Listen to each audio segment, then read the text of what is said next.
বিসমিল্লাহির রহমানির রহিম। Hello everyone, আসসালামু আলাইকুম। কেমন শক্তি?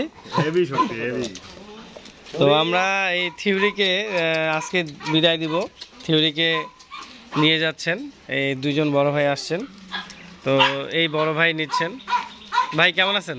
আসি ভাই, ভালো আছি। ওয়ালাইকুম আসসালাম। জি, তো থিওরিকে কেমন লাগলো আপনার? ভালো লাগলো, মোটামুটি খুব সুন্দর লাগলো। তো আপনি তো ভোর সকালে আসলেন। জি, এসে আপনার সাথে কালকে তাহলে কথা হয়েছিল না? হ্যাঁ, কালকে কথা হয়েছিল। তো হঠাৎ করে চলে আসছেন আপনি। তো আপনি আমার ঠিকানাটা বা নাম্বার কিভাবে পাইলেন? ও ফেসবুকে পাইছেন? ও আচ্ছা আচ্ছা।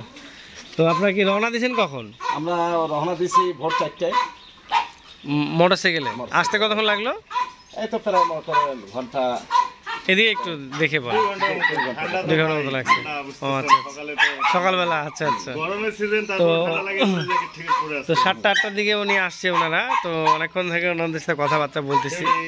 তো আমার কাছে আপাতত ডগ জার্মান শেফার্ড সব শেষ হয়ে গেছে, বাচ্চা যতগুলো ছিল। তো উনি এই থিওরিকে দিচ্ছি, একে নিয়ে যাবে, যেটা আমার অনেক প্রিয় একটা ডগ, খুব ভালো। পাশাপাশি আমার আরও অনেকগুলো ডগ আছে এখানে, আপনারা সকলেই জানেন। তো থিওরিকে দিয়ে দিব, যেন মনটা একটু খারাপ। সব ডগগুলো বসে আছে, এখানে লুনা আছে, জার্মান আছে, জ্যাক আছে। তো আজকে দিয়ে দিচ্ছি। তো মনটার জন্য এই জন্য একটু খারাপ। তো ভাই আপনার সাথে একটু কথা বলি, কেমন লাগলো আপনার এই ডগ খামারে আসে? খুব ভালো লাগলো এখানে আসে। এখানে না আসলে বুঝতেই পারতাম না।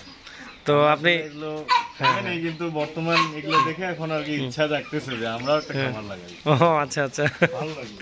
এর আগে এরকম ডগ দেখছিলেন আপনি? ডগ খামার বা ডগ? এর আগে এরকম ডগ নিই নাই, মানে দেশি যে আশেপাশে যেগুলো থাকে ওটাকে সেভাবে আর কি কাছে রাখার চেষ্টা করছি। আমার যে এই যে ব্রিড এতগুলো, এরকম ব্রিড আপনি এর আগে দেখছিলেন কখনো? না না, এর আগে আমি কোথাও এইভাবে যাইনি। আপনার এখানে আসলেই ভালো লাগলো। আপনার লাইভ দেখেই তো আমি চলে আসছি। সারা রাত মনে করেন আপনার লাইভে দেখছি আগে। ও আজকে সারা রাত দেখছেন নাকি? আচ্ছা আচ্ছা। তো আপনি কি করেন? আমি ভাইয়া বর্তমান জব করি, ছোটখাটো জব। আচ্ছা আচ্ছা আচ্ছা। না, খুবই ভালো। শক্তি কেমন দেখছেন? হ্যাঁ ঠিক আছে। এই কেন না, এই থিওরি নো আবার, এই থিওরি ওইখানে আছে। তো ভাই আপনার সাথে আরেকটু কথা বলি, আপনি কি কাজের জন্য ডগ ব্যবহার করবেন? আমার ফার্মের জন্য। ও আপনার খামারে আপনার কি আছে ফার্মে? আমার আছে, ওখান থেকে আছে আপনার কানাডা আছে, ফ্রিজিয়ান আছে, জার্সি আছে। ওগুলো কি গরু? হ্যাঁ, গরু সব। আচ্ছা আচ্ছা। অস্ট্রেলিয়া আছে, বিদেশি সব। ও মানে আপনি কি গার্ড ডগ হিসেবে তাহলে পালন করবেন, মানে খামার পাহারা দেওয়ার জন্য নিচ্ছেন? আচ্ছা আচ্ছা। পাহারা দেওয়ার জন্য, পাশাপাশি ফ্রেন্ডলি আমাদের টাইম পাস করবে এটাই। হ্যাঁ, তো আপনি খুবই ভালো একটা জিনিস নিয়ে যাচ্ছেন। অনেক অনেক দোয়া এবং ভালোবাসা থাকলো, যাতে আপনি সুন্দরভাবে, আর কিন্তু যত্নে রাখবেন ভাই। হ্যাঁ, একটু খাবার দাবার ঠিক মতো দিবেন 3 বেলা। হ্যাঁ, আদর যত্ন করবেন, ইনশাল্লাহ অনেক ভালো থাকবে। হ্যাঁ, তো ধন্যবাদ আপনাদেরকে, আসছেন এবং আজকে নিয়ে যাবে ডগটা।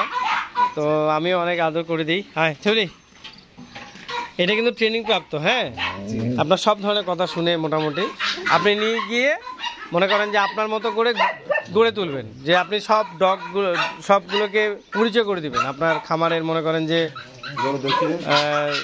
যে পশু পাখিগুলো আছে আপনার অন্য সাথে পরিচয় করে দিবেন, সুন্দর হবে। আর এরা কিন্তু যেভাবে ট্রেনিং দিবেন সেভাবে করেই এরা গড়ে উঠবে। এই হচ্ছে কথা। একটু ওদিকে নিয়ে যান তো। এই যে কিন্তু ওর একটু রাগ বেশি। হ্যাঁ, একটু আপনার মতো করে তৈরি করে নেবেন, তাহলে খাঁচায় রাখছি তো ওই জন্যই এরকম। তো থ্যাংক ইউ এভরিওয়ান, সকলে ভালো থাকবেন এবং দোয়া করবেন আমাদের এই ডগ হাউসের জন্য। আর এটা প্রাইসটা বলে দিই, আপনারা অনেকে ডগ সেল করার পরে আপনার প্রাইসটা জানতে চান।